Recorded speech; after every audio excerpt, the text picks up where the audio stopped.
Eu acho que toda essa conversa e essa ideia de pavilhão, de alguma maneira, me deixa muito satisfeito de entender que os desafios iniciais que meu trabalho enfrentou, eles trouxeram algum resultado. Que eu acho que por mais que esse resultado ele não esteja duradouro dentro da minha prática, eu acho que talvez isso consiga moldar uma prática para o mercado de arte e eu acho que para a nova geração a longo prazo. Tanto o papel quanto os grandes formatos dentro do mercado não são coisas fáceis de trabalhar, não são coisas fáceis de serem aceitas, não são coisas fáceis de serem negociadas.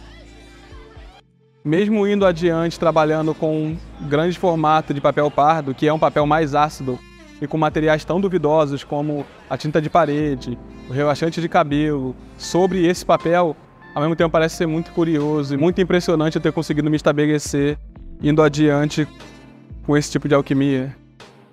Eu acho que, de novo, tudo isso que eu estou falando parece que vem de uma vontade completamente rebelde, mas eu acho que quando você olha para a minha prática, para o meu trabalho, você encontra uma coerência dentro da própria narrativa, mas se você olha perifericamente para além do que pode ser entendido como trabalho, os posicionamentos dentro do campo da arte, dentro do mercado da arte, eu acho que essa alquimia desses materiais ao longo desse caminho, elas também dão esse recado no sentido de tensionar essas questões do patrimonialismo e do colecionismo.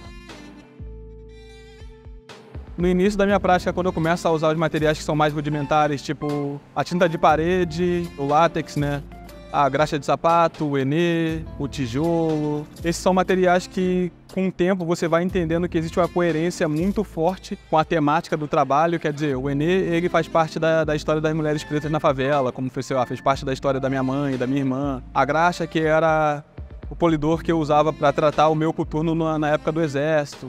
Mas na época que eu elegi esses materiais, eu não estava pensando na força conceitual que ele tinha enquanto as narrativas que eu estava tratando. Esses materiais eles vinham muito mais para mim, sei lá, o enê eu lembrei do cheiro, então era uma coisa completamente da minha memória enquanto criança e da minha relação com a minha mãe e com a minha irmã. O que eu quero dizer é que esses materiais eles não foram eleitos por conceito, era puramente por uma questão de necessidade, sabe? Quando eu pensei na graxa de sapato, eu pensei, esse material tem potência pictórica. E é um material que é muito barato, assim como a tinta de parede, que eu amo o aspecto poroso e o aspecto fosco que essa tinta tem.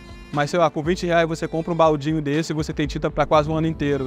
Eu acho que existe muito uma leitura que vai fetichizar a história desses materiais com a figuração preta dentro do meu trabalho e que em algum lugar isso é verdade, mas que na hora que eu estava fazendo essa construção, esse fundamento, eles não estavam atrelados conscientemente a esse conceito. É óbvio que isso é um pouco contraditório, mas quando eu penso que quando você está no estado de vigília permanente, muito conectado com o que você está fazendo, mesmo que você não tenha uma consciência que você consiga acessar e descrever sobre ela, eu acho que ela está incorporada. Então, mesmo que eu estava elegendo esses materiais por uma questão do preço ou da acessibilidade, eu acho que esse encontro tão coerente, de alguma maneira, tem a ver com uma consciência também. Naquela época, no início de carreira, eu só não pintei com óleo porque eu não tinha, então eu não venho de escola de pintura. Eu falo essa afirmação porque muitas pessoas que eu lidei no início da pintura, parecia que existia uma reverência com a tinta a óleo, quer dizer, as pessoas falavam, não, vamos primeiro aprender a pintar com acrílica. Existe um certo tipo de respeito antes de você pegar na pintura a óleo sobre tela. Isso não era uma questão para mim, eu só não fiz pintura a óleo sobre tela porque, de fato, esses não eram materiais que estavam disponíveis para mim naquele momento. Talvez um ano mais tarde, com um pouco mais de reconhecimento e podendo ter sustentabilidade econômica com o meu trabalho, quer dizer, eu poderia começar a inserir o óleo na minha prática.